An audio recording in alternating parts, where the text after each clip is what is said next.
Já, góður hlustendur, velkomin að Rauða borðinu á miðvikudegi. Í kvöld einn gestur, Vilhjálmur Árnason, prófessor í heimspeki. Við ætlum að ræða lýðræðið, veikleika lýðræðisins á Íslandi. Þetta er framhald af umræðu sem voru með aðventunni, þar sem voru 2 þættir lýðræðið og okkur finnst það mikilvægt. Þannig við ætlum að halda áfram að ræða það. Það þarf ekki að kynna Vilhjálm, hann hefur verið virkur í samfélagsumræðinu í áratugi. Hann einn af nefndarmönnum í rannsóknarnefnd Alþingis og sá skrifaði stóru hluta, siðfræði hluta rannsóknarskýrslunnar og hefur síðan skrifað mikið veikleika lýðræðis og stjórnkerfis og stjórnmála og það er ástæðan fyrir að hann hér. Hvað segirðu, Vilhjálmur, ef ég myndi spyrja þig hverjir væru veikleikar íslenska lýðræðisins og við myndum kannski reyna að ná utan það er kannski alltof stór spurning, ég geti bara haft þessa eina spurningu, svo geti ég bara farið í kaffi eftir að svara. Ef ég má reyna að hólfa þetta svolítið niður og það er stundum í umræðinu oft talað þessu veikleika lýðræðis og það er út af fámenninu og nábýlinu og að við séum öll skyld og allt þetta, þú kannast við það? Já. Hvað vegur þetta stórt í því sem eru ágallar íslenska kerfisins? Það hefur eflaust spilað það nú sína, ég skal ekki slá á það prósentum, en ég las nú einu sinni einhverja umfjöllun Kína, þar sem að tala var að veikleiki stjórnmálanna í Kína og kínversk samfélagsværi að miklu leyti svona frændhygli og tengsl og slíkt og þá spurði ég mig nú, er fámennið virkilega vandinn, Það er, ég held að fámennið tengist því sem ég hef nú lagði svona eina megin áherslu á einmitt í kjölfar rannsóknarskýrslunnar, af því að það var náttúrulega dregið svo rosalega skýrt upp þar. Það er svona, þá var náttúrulega talað kosti í aðdraganda hrunsins og ég heyri núna talað stundum þetta virkelig, þetta oft náttúrulega kostur og gallar spila saman. Ég heyri það bara sagt síðast í dag, að við höfum náð svo góðum tökum á kórónuveirunni sumpart vegna þess að hér væri svo stutta boðleiðir og hér þekkjast allir og allt það. En í aðdraganda bankahrunsins var þetta séð veikleiki, reyndist vera það og tengist í sem sé punktinum sá að það væri svona virðingarleysi fyrir almennum leikreglum og fylgni við þær og skortur á fagmennsku og slíkir hlutir. Þannig að kannski þarna sem og ég hef nú verið gagnrýndur fyrir það að ég sé mjög með bírókratist viðhorf til lýðræðis og ég get alveg séð þann gagnrýnispunkt, en ég hef auðvitað lít ég svo á að kjarninn í lýðræði er að lýðurinn, fólkið, borgararnir ráði, en mér er alltaf fundist það rosalega flókið hvernig það er gert og mér finnst það oft einfalda rosalega mikið, að bara fólkið á að ráði, það verður rosalega snúið, hverjir eru fólkið í fyrsta lagi og því að það er, oft tala menn bara fyrir sig og sína hópa en við erum samfélag og það er mjög mikill vandi að finna sameiginlega leiðir fyrir okkur til þess að ráða málum okkar, sameiginlegum málum og þar verðum við bara að horfa á þá ferla í stjórnkerfi og stjórnsýslu, þess vegna beini ég sjónunum þangað, þar sem eru almennar leikreglur og stjórnsiðir og kröfur fagmennsku og með fagmennsku á ég við sem sé það sé þá unnið út frá trúmennsku við þessar leikreglur en ekki út frá einhverri fyrirgreiðslu pólitík eða sérhagsmunum og þá náttúrulega og síðan veit maður, síðan kemur gagnrýnin á móti, þá er ein fyrsta greinin sem ég skrifaði lýðræði og heitir Í leit að lýðræði sem mörgum árum og birt í Skírni. Það sem ég einmitt talaði að meginvandi lýðræðis væri svona þessi stirðnuðu stjórnkerfi og það þyrfti stöðugt að ræsa þau fram og brjóta upp þessi form sem við fyndum til þess að ráða sameiginlegum málum okkar og til þess að stöðugt að leiða fram vilja fólksins. En svo hef ég svona Þannig ég sveiflast alltaf á milli þessa, ég meina ég með þessa megin útgangspunkt, það þarf að finna leiðir til að fólki ráði, en það mjög flókið. Þetta svolítið svona kjarninn í þessu og hvar fámennið kemur nákvæmlega inn í þetta, því að það var nú uppáðið hjá þér, það er bara brot af þessu held ég og ég held að í rauninni, við erum náttúrulega að tala um íslenskt lýðræði, en það að lýðræðisvæða samfélög og það er mjög gaman held ég að skoða það hugtak, hugmyndin lýðræðisvæðingu, hún auðvitað mjög skýr þar sem að búið við harðræði eða sem sé einræði, ógnarstjórn, þá bara viljum við nánast til frjálslynda módel, þá þurfum við bara að fá almenna kosningar og slíkt. Þegar við búum hins vegar í lýðræðisríki sem er samkvæmt skilgreiningu lýðræðislegt, þá snýst lýðræðisvæðingin eitthvað allt annað. Þá erum við alltaf að vesenast í því, sem sé hvernig getum við fengið fram, leitt fram vilja fólksins innan þessara kerfa, og þessi kerfi, þau eru að einhverju leyti, held ég, veik vegna þess að við erum svo persónuleg og fá og erum ekki nógu sem sé nógu vön því einfaldlega að framfylgja almennum leikreglum. En þegar ég spurði fámenni og svo nefndur í Kína og hræddur líka hvernig raunverulega svona lýðræðiskerfin okkar geta hörnað og eyðilagst, þess vegna sé nauðsynlegt að halda þeim alltaf á lífi, en ertu þá ekki raunverulega að tala bara hvað ég að segja, járnhnefa klíkuvæðingarinnar sem alltaf nær tökum á öllum kerfum okkar? Það getur verið að verkalýðshreyfingin hafi verið stofnuð í upphafi af hugsjón og eitthvað fleira, en svo þegar álíður að þá ná einhverju klíkur tökum á félagunum og samvinnuhreyfinguna þekkjum við stjórnmálaflokkana og bara opinbera stjórnsýslu og fleira, að hægt og bítandi eru stofnanirnar ekki að þjóna markmiðum sínum sem þú nákvæmlega lagt með, heldur eitthvað annað. Og ert þú með lausn á þessu? Þetta er það vandi sem að menn að glíma út allan heim. Já, þetta orðar þetta vel. Mér datt í hug bók eftir Sartre sem að ég las mjög nákvæmlega fyrir mörgum árum og hef ekki litið á lengi, gagnrýni díalektíska skynsemi, þar sem hann byrjar eiginlega á mjög dramatískri lýsingu á þegar múgurinn, líðurinn, ræðst á Bastilluna. Svo er reyndar að lesa núna bara Saga tveggja borga eftir Dickens sem er eiginlega þetta og frábærlega og þarna sér maður þarna kemur hreyfing þar sem að líðurinn og gunnfánanum lýðræði, frelsi, bræðralag og dauði reyndar, Dickens minni svo sterkt á það, og dauði var með í þessari þrennu, eða sem sé var fjórða hugtakið og síðan höfum við alla tíð frá frönsku byltingunni verið að reyna að finna binda einhvers konar form, þetta er náttúrulega, við getum orðað þetta svona svolítið Hegels, hvernig holdgerum við þennan frelsisanda sem þarna kemur fram, hvernig festum hann einhvern veginn í sessi í stofnunum og ferlum samfélagsins og nú það er reynt, en síðan eins og þú orðaði bara mjög vel áðan, síðan fristast einhvern veginn og botfalla í þessum stofnunum og ferlum einhvers konar valda sem sé valdakerfi og sérhagsmunir sem að þarf stöðugt að brjóta upp og sagan er uppfull af þessu og þá stöndum við frammi fyrir, þú nefndir nokkur dæmi úr íslensku samfélagi og við stöndum frammi fyrir því núna, ég meina það var náttúrulega mjög sérstakt þarna við hrunið þegar fjármálakerfið óx svona gríðarlega langt umfram var tífalt sem sé þjóðarframleiðsla. Það er náttúrulega mjög sérstök staða og þess vegna þurfti mjög sérstaka svona umfjöllun það. Nokkur aðeins að spyrja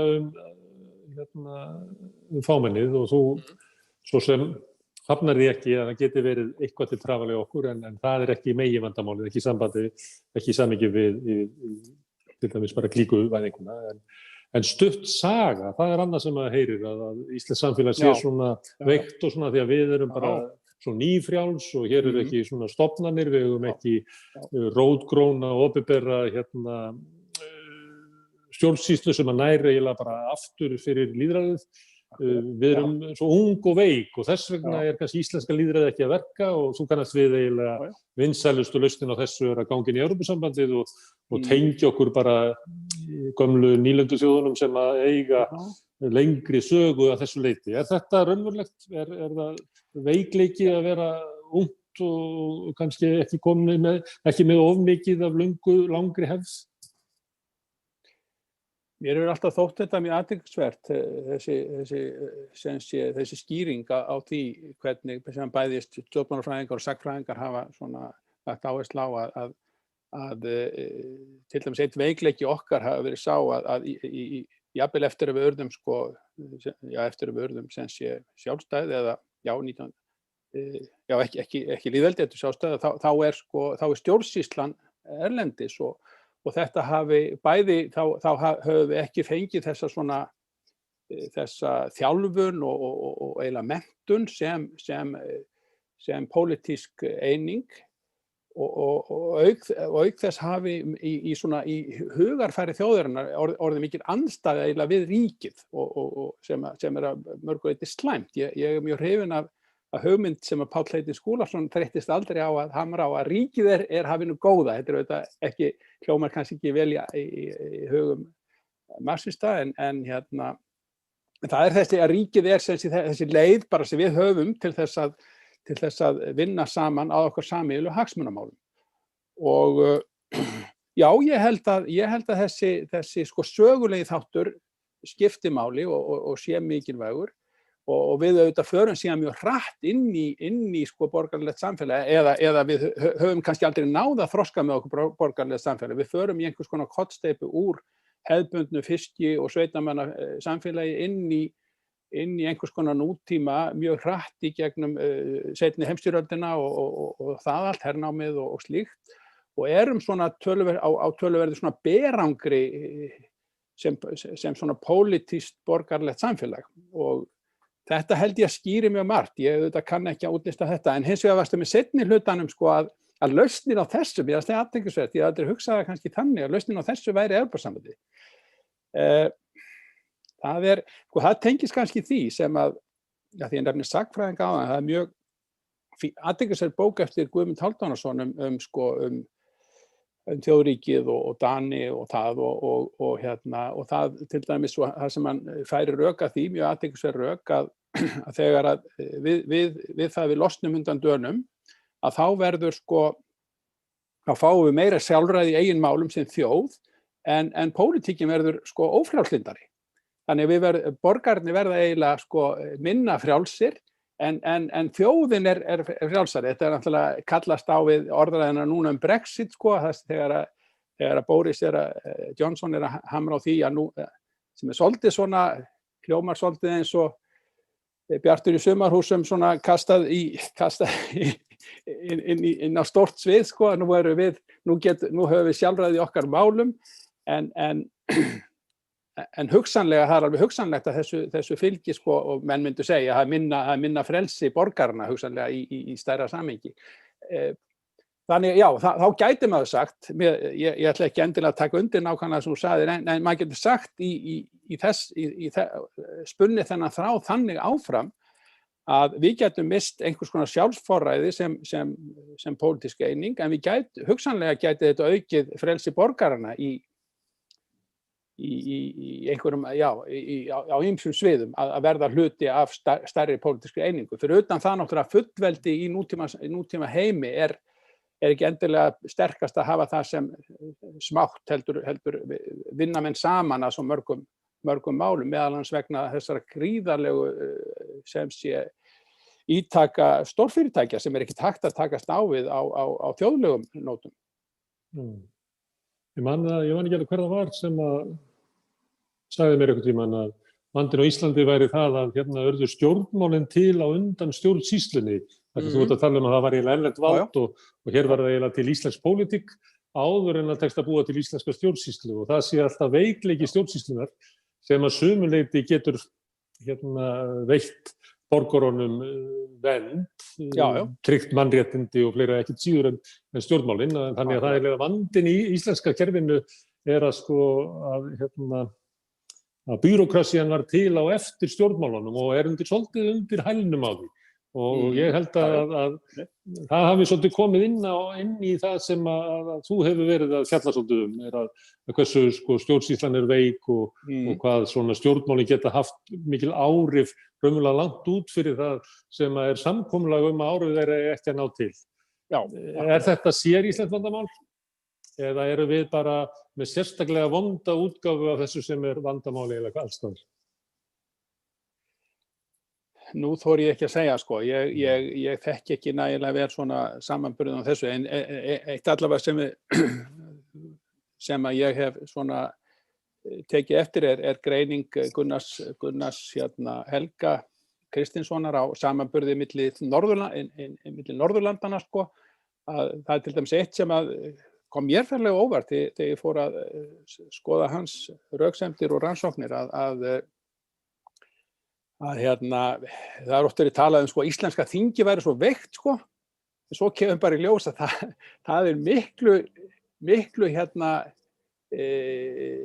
sko afskiptasamara og í rauninni miklu meiri íhlutun löggjafans í sérstaklega í lagasetningu og auðvitað hafa menn þá sýn gjarnan á þingið að þar á að setja lögin en í nágrannalöndum okkar er það í rauninni ekki hugmyndin löggjafarþingið, heldur að það sé í eftirlitshlutverki gagnvart framkvæmdarvaldinu þar sem að fagmennskan og sérfræðikunnáttan til þess að semja lögin og legið yfir þeim þá lengi og alls konar samráðsferli sem farið í gegnum, sko.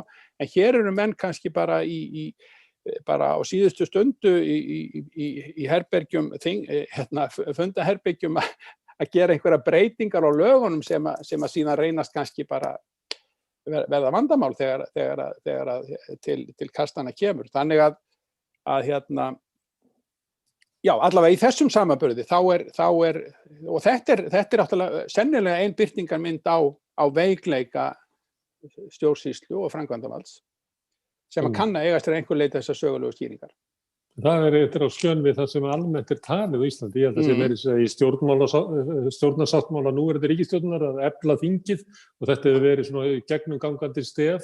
Undanfarin ár, ég veit ekki allavega frá hruni að þingi séu veikt og það séu undir hælnum á ráðherrunum og ráðuneytunum. Þannig að þú skrifar ekki undir þetta. Ég hef verið að breyta skoðun minn á þessu. Ég hefði sennilega tekið undir þetta fyrir nokkrum árum en mér finnst svona í rauninni þegar hef ég farið að efast mjög þessa hugmynd. Og þetta auðvitað að þú talar eftir hrun, þá urðu náttúrulega þessar hugmyndir og mjög skiljanlega. Það hrundi traustið á stofnunum en þar á meðal auðvitað á þinginu, en það hins vegar í anda hugmynda beint lýðræði sem urðu mjög öflugar, mjög skiljanlega auðvitað eftir hrun, að auka vald þingsins, sko, og þá helst í einhvers konar andstöðu við framkvæmdarvaldi frekar en í bara að sjá það sem svona öflugt eftirlitshlutverk og sem dregur þá framkvæmdarvaldi meira til ábyrgðar fyrir það sem að þeir gera, sko. Mér virðist þessi hugmynd sem svona hangandi í loftinu að það þurfa að efla þingið og að hjálpa þinginu í að semja lögin, að raunverulega draga inn sérfræðiþekkingun á þingi til þess að þingi geti lagta og það sé síðan bara ríkisstjórnin að framkvæma vilja þingsins. Þetta hljómar ekki skynsamlegt fyrir þig. Nei, ég held náttúrulega að sko eitt af því sem þarf að styrkja hér í rauninu og það það sem gagnrýnt var mjög í rannsóknarskýrslunni. Það var svona skortur á vöndum vinnubrögð við stefnumótun og eiginlega lagasetningu. Þannig að til dæmis að stjórnarsáttmáli og þetta leikur náttúrulega í svo mörgu, fyrsta lagi þá ganga flokkarnir óbundin til kosninga, þannig við vitum aldrei fyrirfram þegar við greiðum atkvæði hvaða samsetningu við fáum, síðan krulla sér einhverju saman til þess að mynda ríkisstjórn og þá svona tiltölulega mjög almennur stjórnarsáttmáli sem að sem að verður til þarna á tiltölulega skömmum tíma og hérna og þá er í rauninni sko það er mjög óljóst hver stefnan og skortir svona meiri festu og fagmennsku í stefnumótun og þá er hún eitthvað sem að borgararnir hafa þá til þess að byggja sínar ákvarðanir á og meta störf viðkomandi stjórnar í ljósi þeirra loforða sem liggja í einhverju ígrundaðri stefnumótun. En hver á að koma með stefnuna ef að þingið veikt? Ertu ekki komið bara að veikleikum í íslenska stjórnmálaumræðu? Minnst af henni snýst raunverulega einhverja svona stefnu, hvernig samfélagi að fara og hvert þið þróast. Mikið að þið snýst svona tæknilega lausnir. Ég held til dæmis, annars ég ætla að biðja að vera með einhverja dóma á íslenska stjórnmálamenn, ég held að Bjarni Benediktsson, ef hann snjall í einhverju, þá hann snjall í því að tala aldrei pólitík, heldur bara tæknilega úrlausnir. Þannig hann eiginlega ber aldrei á borð neina pólitík, heldur alltaf bara að segja það er bara betra að gera þetta og sniður að gera þetta og ef við gerum þetta þá verðum við í vesinni og gerum við bara þetta. Þannig það er alltaf verið að fást þetta eins og tæknilega úrlausn. Og er snjall í því. Hefur og það er náttúrulega sko mjög athyglisvert hvernig kannski, sem sé, það eru ég veit ekki hvort við viljum fara ræða hér einstaka flokka eða slíkt en tökum bara þessa hægri flokka eins og Sjálfstæðisflokkinn og Viðreisn, þá er Viðreisn svona eins og hvað við segja, heiðarlegur hægri flokkur, það liggur fyrir svona hugmyndafræði og stefna sem hægt að taka afstöðu til og hefur afleiðingar fyrir sem sé hegðun hans þingmanna en sem sé það miklu óljósara auðvitað þegar menn sjá bara stjórnmáli sem einhvers konar tæknileg viðfangsefni og viðbrögð við ástandinu hverju sinni, þá auðvitað veit maður aldrei hvað eða þá að bara ganga sérhagsmuna aflana sem að maður bara tekur þá ákvarðanir í hverju máli til þess að tryggja þau sko. Þá hagsmuni. En krafa þínum og það sem þú sagðir að hefði verið svona niðurstaða rannsóknarskýrslunnar að það væri meira lagt upp úr stefnumótun, þannig að þetta var að sjá svona fram á það. Vettvangurinn í samfélaginu til þeirra umræðu, hvar er hann eiginlega? Það er það sem að mér finnst ástæðan fyrir því að við sitjum hérna við rauðaborðið að mér finnst vantar öfurlega bara samtal í samfélagi þar sem að við erum að ræða raunveruleg stjórnmál, því að mér finnst við erum alltaf meira og meira að þessum vettvangi og sérstaklega þegar það er komið samgöngubann og meina að lokast þetta, þá allt í einu situm maður uppi með fjölmiðla sem eru raunverulega bara að fjalla stjórnvaldsaðgerðir út af sóttvörnum eða viðbrögð við efnahagsmál og það er svona mikil, og ég átta mig ekki á því sko, hvað er háskólatorkið í samfélagsumræðinu þar sem að ólíkt fólk á að koma saman og skiptast á skoðunum. Ég bara get ekki bent á það. Já. Þetta er auðvitað lykilatriði fyrir sko vegna þess að ef við förum út í þetta með upphafspunktinn sem sé að líðurinn ráði að þá er það gríðarlega mikilvægt atriði að þessi sem sé hvernig er hægt að móta upplýstan og ígrundaðan almannavilja. Það er svona kannski hugmynd sem ég hef mjög mikið notað og á sér sem sé og kallast á við þetta svokallaða rökræðulýðræði og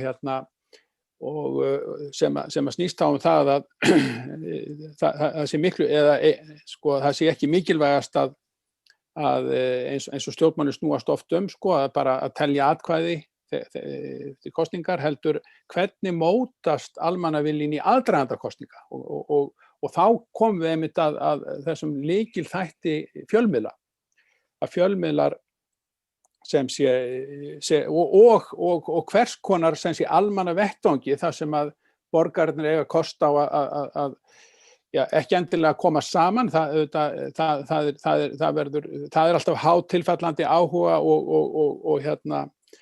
og sá áhugi því miður skerpist oft bara út af einhverjum vandamálum sko, þannig að hvernig er hægt að festa í sessi einhvers konar ferla og farvegi þar sem að það sem að borgararnir sko eiga allavega aðgang að góðum upplýsingum og auðvitað einhvers konar leiðir til þess að ræða þar og meta. En það auðvitað gerist eða á að gerast einfaldlega bara óskipulegan hátt í almanna rýminu. Við erum alltaf að hittast hér og þar, en COVID náttúrulega kemur í veg fyrir það, menn hittast í heitum pottum eða á börum og kaffihúsum og í eldhúsum, alls staðar verið að ræða mál. Aðalatriðið er almenningur sko upplýstur og er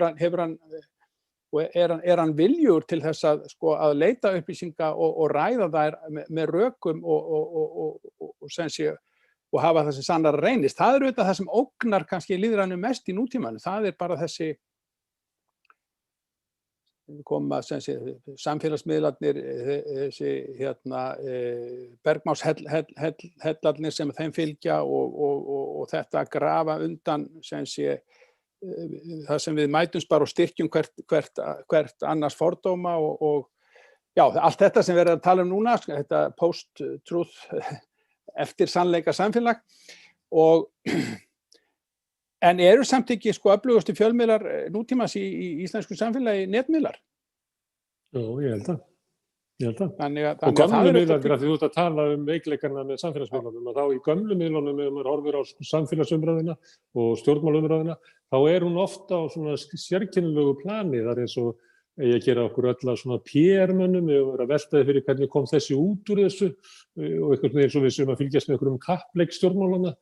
Oft snýst stjórnmálumræðan eitthvað sem snertir ekki almannahag og við sem sósíalistar við erum mjög meðvituð það að ef þú horfir á kannski þann 1/3 þjóðarinnar sem hefur að lakast, þegar hann að hlusta á stjórnmálaumræðu inn á RÚV eða Stöð 2 eða í Mogganum eða Fréttablaðinu, þá það oft eitthvað bara allt annað heldur en þau stórkostlegu vandamál sem snúa að því fólki sem þarf raunverulega bara á að halda sko stjórnmálum lífs og dauða, en það hvernig maður getur sko framfleytt sér, en það kemst ekki á dagskrá. En við sjálfsagt verið eðlilegt að fjalla það að fjármálaráðherra, svo hann aftur, Bjarni Benediktsson, var leiddur út úr einhverju unglingapartíi á Þorláksmessu, eins og sum okkar var gert við sum okkar þegar við vorum sko 15 og 16 ára, en kannski, þú veist, ef þetta bara megin umræðan í lok ársins 2020 sem ár þar sem að reyndi ægilega á allar okkar hugmyndir,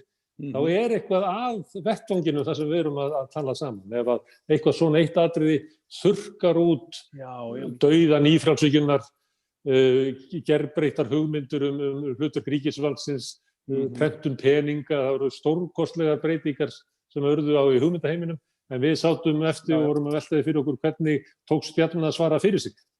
Já, þetta náttúrulega, þetta einhvers konar sko svona rammast inn, og ég segi rammast vegna þess að ég held að sé mjög varasamt sko að lýsa þessu út frá einhvers konar samsærishugmyndum þar sem einhverjir eru bara með valdið til þess að gera þetta einhvern veginn gerist, þetta á sér stað, þessi innrömmun umræðunar og þar rosalega erfitt að skýra það, því að þetta líka, ég meina, ef þú ert með sko almenning fyrir framan skjáinn og hann sér fréttir, þá hann kannski fyrstur til að klikka á sko ketti bjargaða þaki sko, eða stjórnmálamaður leiddur út úr partí.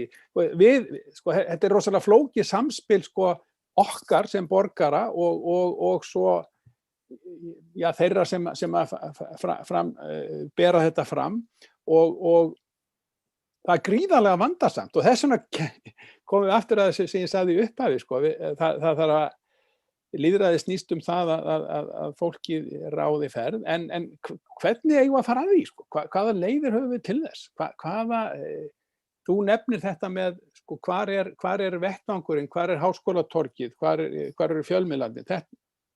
Ég held að þetta sé mjög stórt vandamál, og ef við tökum háskólann, þá bara hefur á þeim tíma sem ég hef verið við háskóla, þá hefur svona öll þróun í háskólastarfi einhvern veginn markvisst, og þá meina ég ekki með einhverju valdboði ofan, heldur í einhverju flókinni breytingu á hugmyndinu háskóla og einhvers konar, það má kalla rökvæðingu, eða sem sé það verið að gera alla hluti skilvirkari og allir eiga, það verið að búa til einhvers konar framleiðslu módel í rauninni allstaðar og við eigum helst að loka okkur af inn í skrifstofum okkar og skrifa fyrir erlend tímarit, ritrindum erlendum vettvangi og einhvers konar borgaravitund háskólaborgarnas, það engin hvati til hennar, sko.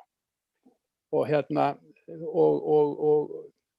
já, jafnvel þó að það mjög mikilvæg hugmynd Háskóla Íslands sem þjóðskóla og hvernig getum við, og það var talað það til dæmis, það var nú ekki vinsælt í rannsóknarskýrslunni að minnast á háskólann en við tókum það upp og meðal annars töluðum þessa svona vinnumatskerfisvæðingu sem auðvitað, það mjög tvíbent fyrirbæri, það líka hefur skilað mörgum góðum hlutum en sko, já, hvernig, þetta bara eitt dæmi þar sem að sko einhvers konar, við þurfum að sjá menntun meira og minna sem gæði til einkanota og sem bara eitt dæmi bara það einhvers konar einkavæðing og neysluvæðing allra hluta sem hefur átt sér stað í samfélaginu og hvernig þetta að vinda ofan af því, það er mjög snúið. Páll Skúlason var með hvatningu til ykkar að taka þátt í samfélagsumræðunni og þú ert nú einn af þeim sem hefur svarað því. Hann var að fjalla svolítið þetta og það að vera bara einkenni á heilbrigðu samfélagi og heilbrigðum háskóla borgara að sinna skyldum sínum sem borgari í leiðinni. Algjörlega. Sko ég held reyndar, þú sagði svara því, ég held að ég hef alla tíð verið mjög virkur og reyni verið virkari sem ungur maður í þessu, það gerist bara þannig, maður einhvern veginn sagði já við öllum viðtölum og alltaf, svo ég teki eftir því ef maður er mikið í fjölmiðlum, að það er varasamt, ef maður kemur of oft, þá minna tekið mark á manni. Það er betra að koma sjaldnar og segja eitthvað bitastætt. En að því þú nefnir þetta, það kannski hefur þróunin verið svo að það hefur verið sagt við háskóla prófessora og menntafólk í háskólaborgara, að þeir eigi að fást það sem þeir eru sérfræðingar í, ekki vera að taka þátt í einu almennu umræðu í samfélaginu. Þetta hefur líka verið sagt þetta með þessu verkalýðshreyfinguna, að þeir eigi bara að semja kaup og kjör og það sem að snýra sko, stöðu fólks á vinnumarkaði, ef að fólk vil hafa eitthvað öðruvísi húsnæðismál eða heilbrigðismál eða öðruvísi réttlæti í samfélaginu, þá bara kýsa einhverja stjórnmálaflokka og svo smátt og þá verður alltaf að fækka í kórnum sem þarna á þessu háskólatorgi þar sem við eigum að móta einhverja sameiginlega hugmyndum hvað við eigum að tala og hvernig við eigum að tala það og jafnvel hvert við eigum að fara, kannski vonandi einhvern samfélagssáttmála. Þannig að og eftir situr svo kannski bara örfáir sem að eiga bara ákveða þetta fyrir okkur og ég vísaði áðan í hvernig þingmenn upplifðu þetta, þeir hafi raunverulega lítið málið að segja, en eftir situr bara ráðherra ræði sem að ákveður þetta, 11 manns í ríkisstjórn. Þetta var mjög áberandi fannst mér í vor þegar þau voru að kynna aðgerðirnar sínar. Þau komu bara eiginlega innan úr myrkrinu og sögðu við ákveðið að hafa þetta svona og svona og svona. Þau kynntu ekki þetta er vandamál sem stöndum frammi fyrir, þetta eru kostirnir sem við höfum kosið að gera þetta eftir ítarlegt mat og samræður við þessa. Það var ekki þannig, þau bara sögðu við ákveðið að hafa þetta svona. Þannig að einhver leyti þá dró síðasta ár ef ég stoppa á þessum kynningafundum og dróða svolítið þetta fram að hvað samtalið er lítið, ekki mikið verið að ráðfæra sig við þína, þetta er ekki lýðræði þar sem eru ólíkir hópar og ólíkir aðilar með ólík vopn og ólíkar aðkomu að samtalinu sem eru eiginlega að tala sig niður á niðurstöðu. Það bara er ekki þannig hjá okkur. Það var rosalega margt í þessu sem þú sagðir. Og ég tek það fram að ég kann ekki að spyrja heimspekinga, stundum spyr ég eins og sett sagnfræðing, það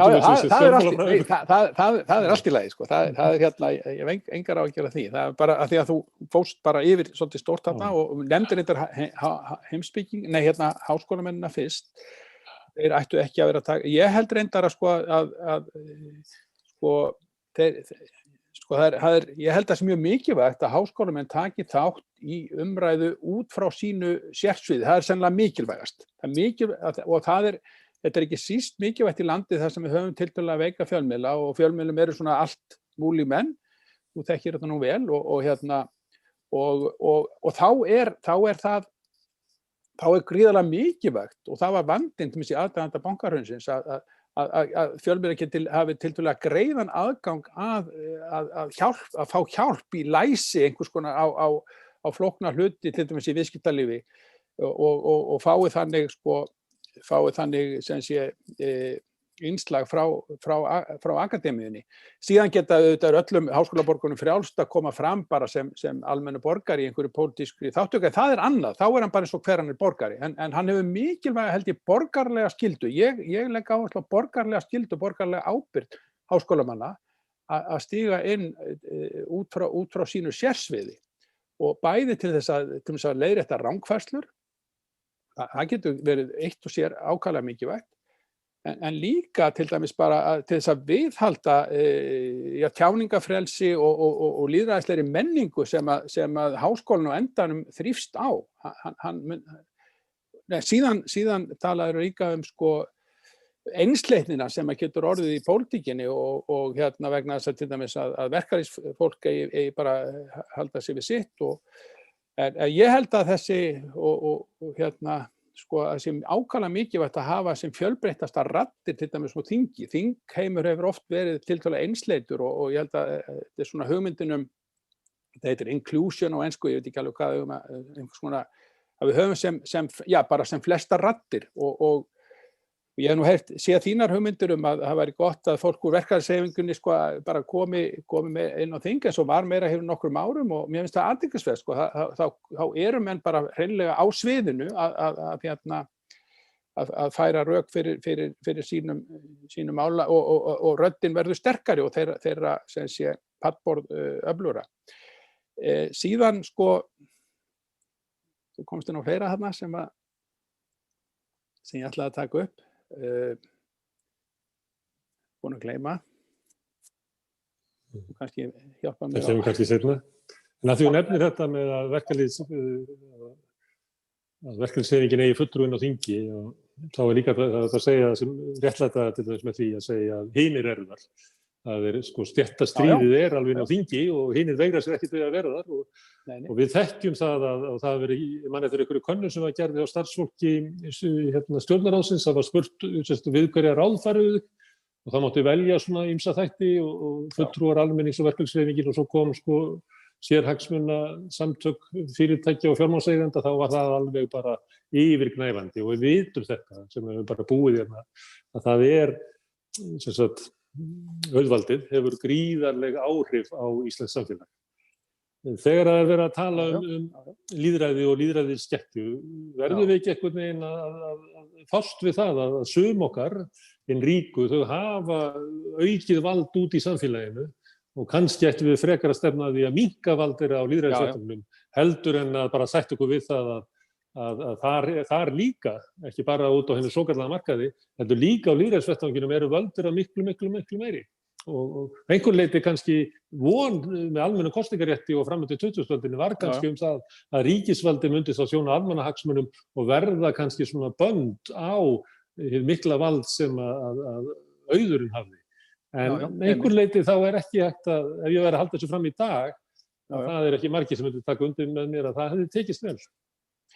Nei, ég held að þú nefnir þarna í rauninni þessa hugmynd sem og mér finnst það mjög góð nálgun að það eru og menn eins og Rawls og Habermas og svona menn sem hafa kannski haft hvað mest áhrif á mig, að þeir tala þessa fjársjóði í lýðræðismenningunni, það er að segja það er hugmyndin eiginlega jafnræði, jöfnuð, við erum öll jöfn sem lýðræðislegi borgarar og það er þessi hugmynd sem fæðast auðvitað með byltingunum þarna í lok 18. aldar.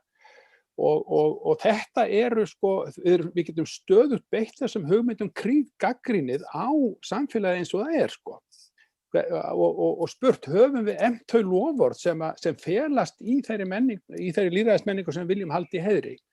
Og þarna þú kemur inn á þetta með eiginlega valddreifinguna eða andstæðun við hana sem kemur vegna þess að safnast auður á fárra manna hendur og kannski íslenska kvótakerfið og það allt mjög skýrt dæmi þetta og líka við höfum líka önnur svið í íslensku samfélagi, það er náttúrulega gríðarleg völd í tilteknum rannsóknarfyrirtækjum á Íslandi sem það skortir. við erum allt og lítið á varðbergi gagnvart sko uppsöfnun valds. Hún þarf ekki að vera fjármagnsvald, það getur verið annars konar vald og valddreifing. Við þurfum vegna þess að það hefur að gera með til dæmis einn af þessum fjársjóðum lýðræðismenningar sem einfaldlega jöfn tækifæri borgaranna. Við höfum þeim minni tækifæri sem við höfum minni aðgang að þessum gæðum sem að þarna lokast inn í heimum þessara auðjöfra sko. Hvers konar kapital sem þeir eru að verja sko. Þannig að ég held að þarna sko, við gerum oflítið að því að spyrja okkur sem sé nákvæmlega hvað þýða þessar hugmyndir sem felast í loforðunum sem búa að baki hins lýðræðislega frjálslyndi skipulags. Ég vil halda mig við það en spyrja, sko, ég held að við getum notað það mjög gagnrýnið sko. Gegn því sjálf, það að segja gegn, við komum aftur að þessu, þetta spurningun að nota hugmyndirnar, hugsorðin til þess að berja á þeim formum og ferlum og stofnun, eða sem sé útfærslum sem hafa dagað uppi og komið í veg fyrir að við ég held að það samt einhvers konar skrykkjótt eða hvað, ekki einhvers konar skrykkjótt framfara saga í þessu? Nei, ég held ekki. Ég held að það sé ekki það sem ég held að ef þú tækir söguna og værir að reyna að vigta það saman á hvaða tímabilum hafði svona almenningur mest áhrif á uppbyggingu samfélagsins. Hvenær voru þær stofnanir byggðar upp sem að bættu mest lífskjör almennings, að þá held ég sért bara á fyrri hluta síðustu aldar, þar sem er byggt upp heilbrigðiskerfi og menntakerfi og þú veist, það var ekki til í Borgarastræti byggði ekki upp spítala hérna, við fengum á gjöf frá útlendingum, það var ekki fyrir að Framsókn var í stjórn sem alþýðuflokkurinn studdi sem að Landspítalinn byggður upp og svo heldur það svona áfram og svo en síðan kannski á síðar árum þá eru kannski meiri svona réttindi borgaranna, réttindi fólks til þess að giftast samkynhneigðra og réttur kvenna og það er ýmis svona réttindamál en svona breytingarnar á samfélaginu held ég að það sé frekar á svona frá því 50 árum og þar fyrir aftan. Já, en sko við megum ekki sjá og þá er ég að hugsa hverja væntingar fólk hafði almennan kosningarétt þegar að allur almenningur átt að geta tekið þátt í að móta samfélagið. Ég held að það sé sko meiri áhrifin framan af svo nær auðvaldið eða hinni ríku einhvern veginn að ná tökum á fulltrúalýðræðinu og til dæmis eins og í Bandaríkjunum að láta það bara einfaldlega þjóna sér og að sumulítið þá bara reka hinni ríku sko stjórnmálaflokkana í Bandaríkjunum. Já, er ég að skemma framfara trúðina? Já, sko, ég datt í hug samanburð við kirkju og kristni að hún er hvergi eins mikið líf og kraftur í kristnum söfnuði heldur en það sem að sko mest afturhaldið og mest böndin á sko helst að það sé bannað sko og það er mjög augljóst hvert verkefni kirkjunnar það er verið að berjast gegn fátækt, það er verið að berjast gegn ógnar sem sé alræði og hérna síðan sem sé koma þessir landvinningar og ég get alveg sagt ef ég myndi rekja þessa sögu að í rauninni hafa mörguleyti sko ávextir kristninnar orðið að veruleika í vestrænu lýðræðissamfélagi, í velferðarsamfélaginu og réttaríkinu en þá deyr kirkjustarfið sko. Þá verðum við bara sko, og mér datt þetta í hug þegar hún nefndir hérna, það voru mest áhrifin þegar vantaði hérna velferðarkerfi, vantaði spítalana, þá hafði almenningu mikil áhrif í gegnum þessar pólitísku hreyfingar sem börðust fyrir hag alþýðunnar og þar eru landvinningarnir svo augljósir, síðan verður þetta að veruleika. Við búum, hvernig svo sem það er nú nákvæmlega því haga, við búum í velferðaríki, við búum í réttaríki, við getum stöðugt bætta, en þá sofna menn meira sko. Við erum sko, þetta er þessi vandi sem að sko svo margir hafa greint, það er svona einhvers konar hérna, já, hvernig hugsjónirnar einhvern veginn bara fara á kottan sko vegna þess að við höfum það tiltölulega gott. Já, ekki að meðaltali kannski en ekki allir. Nei, já. Þetta er mjög sorgleg saga sem þú ert að segja að við berjumst þegar voru 80% voru svangir og svo þegar 20% voru sattir en svo þegar orðnir 60-70% orðnir sattir þá hættum við en hinir verða bara áfram svangir. Það er hjarðónæmið. Hjarðónæmi fyrir óréttlæti. Já, fyrir ranglætinu. Og en sko, ég alltaf að fá voða góða hugmynd, svo dettur hún, en þannig nú bara spjallið, það allt í lagi. En sko, það sem ég ætlaði að segja ég hef oft saknað þess einmitt úr verkalýðsbaráttu, meðan út af þessari sögu sem við erum að segja, að mér finnst hún alltof, sko, þetta hljóma kannski, ég meina, sagt af manni sem hefur það mjög gott og er mjög ánægður með launin sín og allt það, og að sko, að mér finnst snúast of krónur og aura og lítið lýðræði og þennan vanda sem við erum að tala meiri aðkomu að ákvörðun, betri vettvang til að rökræða þjóðfélagsmál. Það er held ég mörgurleyti stóri vandinn, sko. En ekki nákvæmlega hvort við fáum 2% launahækkun í þessum samningaviðræðum. Ég ætla ekki að gera lítið úr því þegar fólk hefur að auðvitað ferlega skítt í mörgum störfum, sko. Mjög mikilvægum störfum. En sko, þú veist hvað ég er að meina. Ég er alveg sammála. Ég ætla að vitna í smá sögu. Ég var eins og útvarpsþátt og var þá með fólkið í Eflingu sem var svona á leiðinni í verkfall og ég var að tala við fólk sem vann bara lægst launuðu störfin á Íslandi. Já. Og var að spyrja þau heistu þetta. Svo spurði ég, nú eru þið á leiðinni í verkfall og viljið þið það? Já, við viljum fara í verkfall. En ef þið fáið bara einhverja 1500 kall út úr verkfallinu, er það þess virði að fara í 3, 4, 5 vikna verkfall? Já, það er það. Nú, af hverju? Við viljum bara að það heyrist í okkur. Við viljum að fólki átti sig á því hversu mikilvæg við erum. Og mér fannst það koma mjög vel fram, ég veit að þetta er bara að segja eina sögu, en mér fannst það koma mjög vel fram akkurat það sem þú ert að lýsa, að mannréttindabaráttan og réttindabaráttan, hún snýst ekki bara krónu og aura og það er ekki hægt að kaupa áhrifaleysi frá fólki með því að borga bara eitthvað aðeins betur hærri laun. Þetta snýst sko mannvirðingu og vera fullgildur þátttakandi í samfélaginu, hafa eitthvað með vinnustæðin sinn og fleira að gera. Herðu, en má ég spyrja þig hvenær var rannsóknarskýrslan, var ekki 2011? Hún var kynnt 2010, 12. apríl held ég. Já, 2010. Má ég spyrja þig, Vilhjálmur, þegar þið voru að kynna þessa skýrslu, þá hafðirðu væntingar til þess að hún myndi hafa einhver áhrif, að þetta var velunnin skýrsla og stór og þetta var mikill hnullungur inn í íslenska umræðu og þetta var að sömuleyti sláandi, það var þóttu kannski eins og stundum þá kannski kemur það mann ekki á óvart sem stóðar en það er samt sláandi og það kom mann ekki á óvart. Ef þú horfir aftur, hvað finnst þér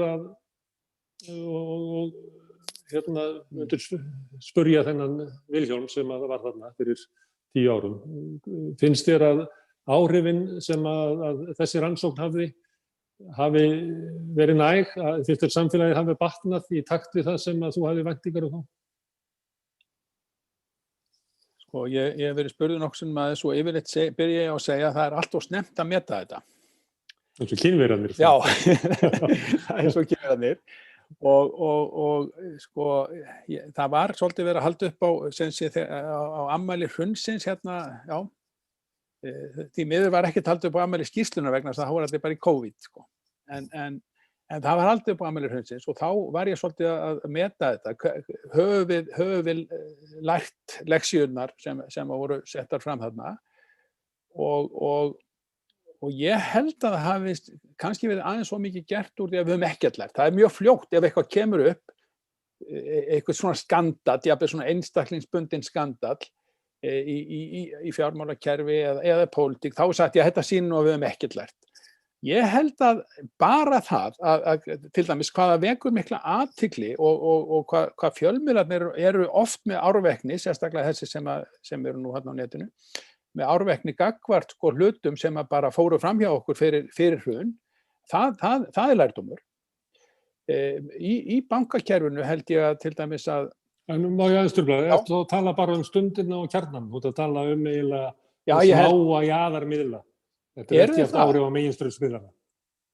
Eru þeir alveg jaðarmiðlar eins og kjarnin? Svona ef ég tel bara áorfið og svona, þá eru þeir agnar smáir í samanburði MBL og Vísi og í þannig Ríkisútvarpið og svona. Já, Ríkisútvarpið náttúrulega, já. Og En þú átt við þá tvo, fyrst og fremst. Já, ég allavega, ég held að þeirra raddir hafi skipt heilmiklu máli þegar svona erfið mál hafa komið upp og þeir hafa áhrif líka inn í meginstraumsumræðuna því að þeir vil ekki leyfa þeim bara að skúbba öllum svona hlutum, sko.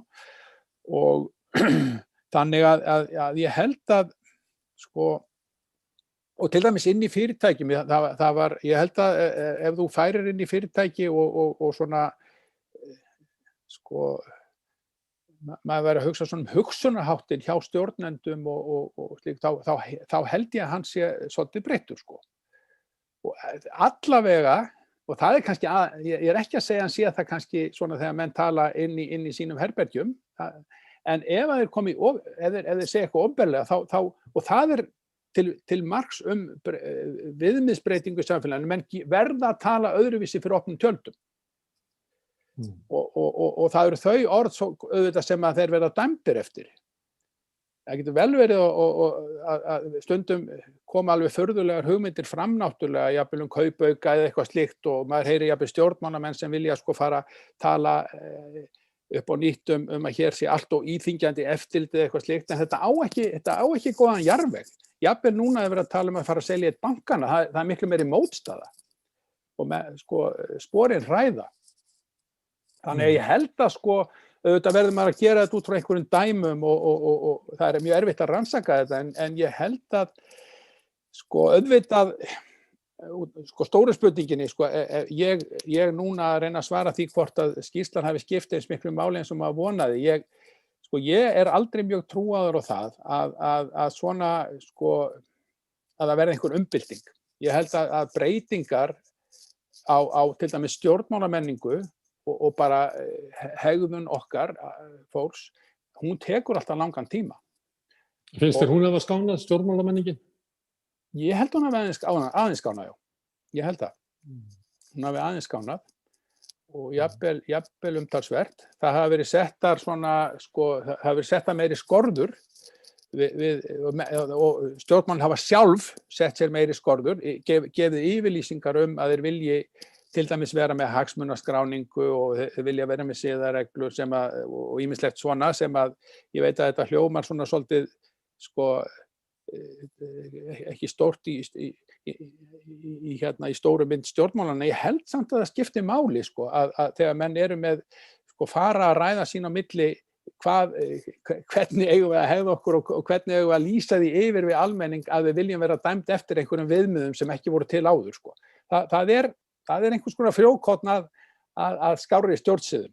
Það fyrir út að sé bara að virðist sem að við kunna skamma sín frekar núna en áður.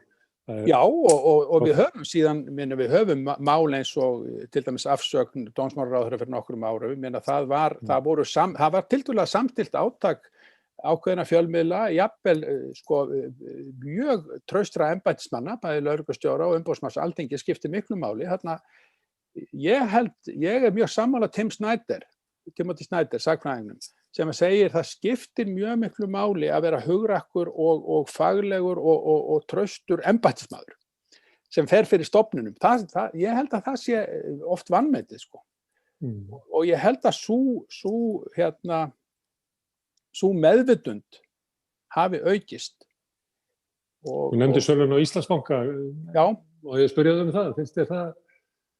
Ég náttúrulega, sko, mér finnst þetta, ég kann náttúrulega ekki að hugsa, sjálfsagt á þeim nótum sem að mönnum ber að hugsa í svona að sko maður fær þarna tvö viðhorf, annars vegar eins og Friðrik Már á forsíðu Fréttablaðsins í dag það ekki, það er bara áhættusamt sko fyrir ríkið og þar með fyrir almenning að vera með þetta allt í kjöltunni og svo höfum við, ef illa fer, sem sé, og síðan við fengum það náttúrulega í hausinn þá við ættum það ekki hérna á sínum tíma.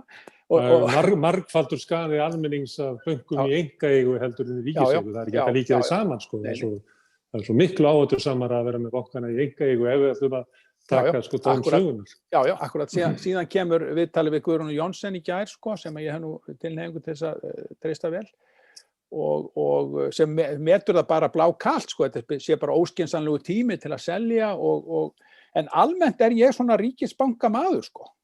það bara, mér finnst það alltaf svolítið skrítið að sérstaklega þegar gengur nú vel og það er verið að skila sér góður arður inn í samfélagið af bönkunum, þá er alltaf verið að tala um að selja það.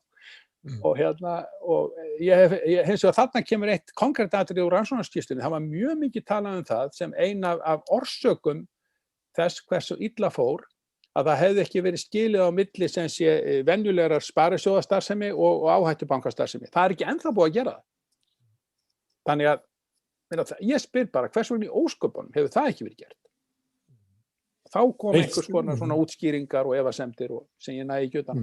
Ef við verðum að miða við hrunið annars vegar og svo nútímanum, þá er eitt sem hefur breyst hérna í almennu umræðu. Ég held að það sé svona almennari tilfinning á Íslandi að Ísland sé spillt land. Ýmislegt sem að veldur því það, hrunið og Samherjamálið í Namibíu og bara ýmisleg mál. Maður man náttúrulega ekki allt, sko, en ef ég ætti að hugsa svona aftur fyrir hrunið, þá held ég að það hefði ekki náðst á flugu umræðu að Ísland væri sérlega spillt land. En ég held að sé engin vandi bara í hvaða heitapotti sem á Íslandi að hefja umræðu það að líklega Ísland bara mjög spillt í samanburði við önnur lönd. Hvað veldur þessu? Eru augu okkar að opnast eða eru við að verða spilltari eða eru við meiri munur, auðs og valda sem að leiðir til spillingar eða hvað veldur þessu? Já, ég held nú reyndar og þarna, ég held að við séum of reiðubúin að tala að við séum svo rosalega spillt. Því að ég held að við séum ekki eins spillt eins og við segjum. Og þannig að viljen til þess að tala, þetta er hluti af þessu gríðarlega vantrausti sem var við hrunið og allt það, að þá var það, fyrir hrun var allt of blint traust og allt of mikið traust og allt of vanhugsað traust. Mér finnst stundum vera aðeins svo vanhugsað vantraust núna, Ég held við þurfum að finna eitthvað svona smá milliveg, Vandinn er auðvitað að hvernig getum við eflt þær stofnanir og þau embætti og þá fjölmiðla og sem sé almennt, þá í lýðræðisríki sem fyrir okkar hönd taka á spillingu þegar hennar verður vart. Það er aðalatriði, og það er ekki spilling, til marks spillingu endilega að ráðherra misstígi sig. Spillingin er ekki tekið á því. Eða einhver maður fyrir mörgursunum kringum landið fyrir almannafé. Það er ekki spilling út af fyrir sig. Ég meina auðvitað er það slæmt, en spillingin er viðbrögðin.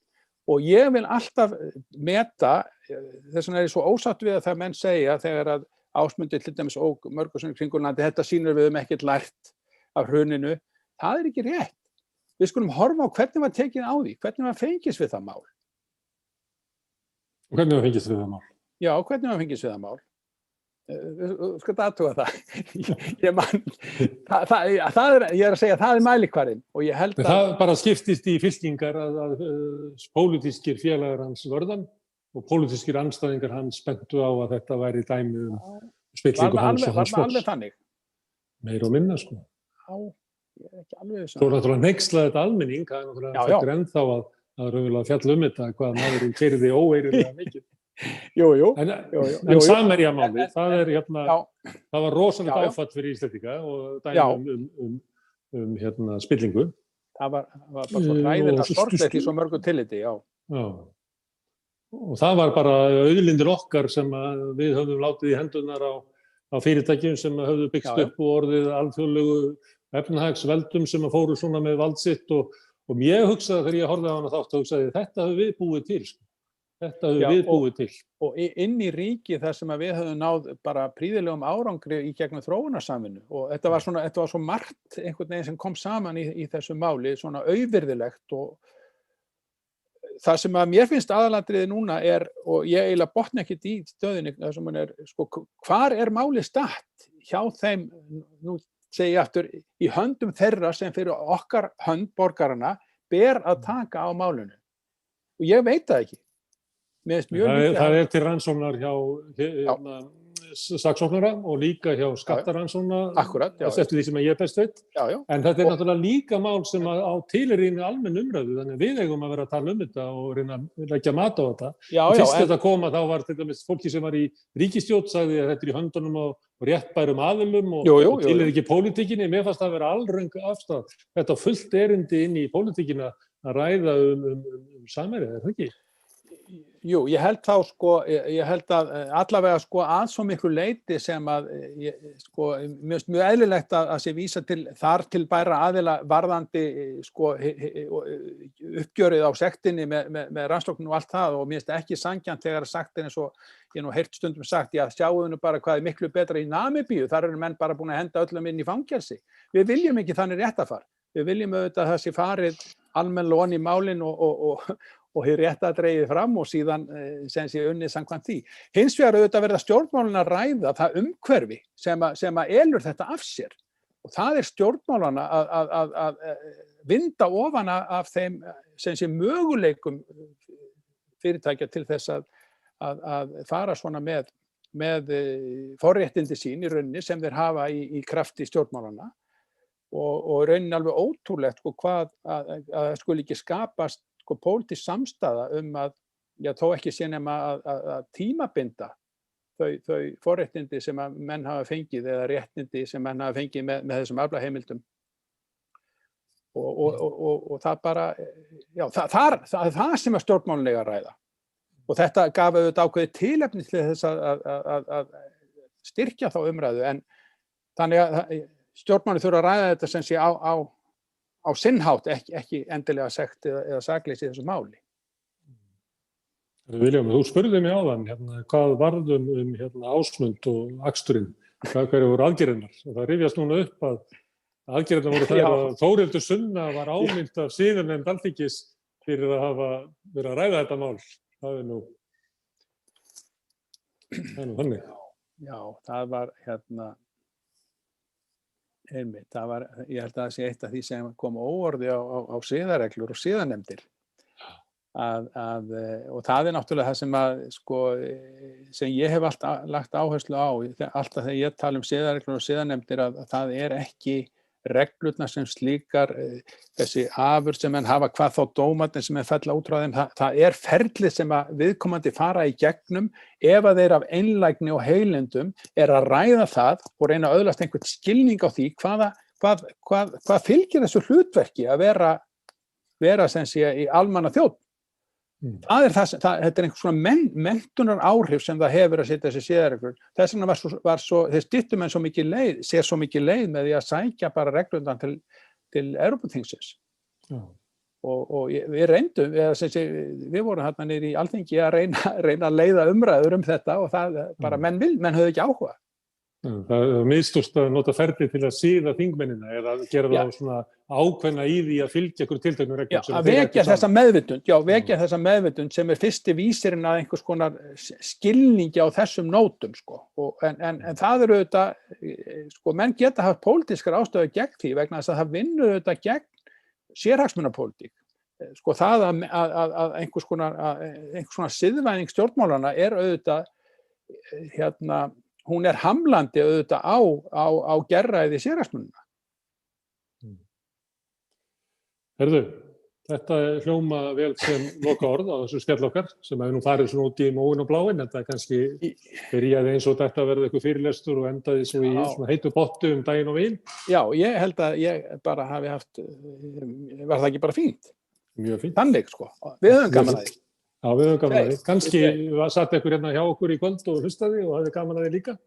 Og ég þakka þeim hlustunina og Vilhjálmi kærlega fyrir komuna. Þennan þátt og aðra þætti samstöðunar má sjá á síðu samstöðunar á Facebook og YouTube. Þetta verður líka aðgengilegt á hlaðvörpsveitum svona stærstu og víða svo á samstöðin sína eigin vef sem heitir samstöðin.is. Þar má skoða þennan og fleiri þætti frá Rauðaborðinu og aðra þætti sem eru á samstöðinu. Rauðaborðið verður aftur annað kvöld, þá verður allt annað til umfjöllunar og við sjáumst þá og takk fyrir í kvöld. Kærar þakkir.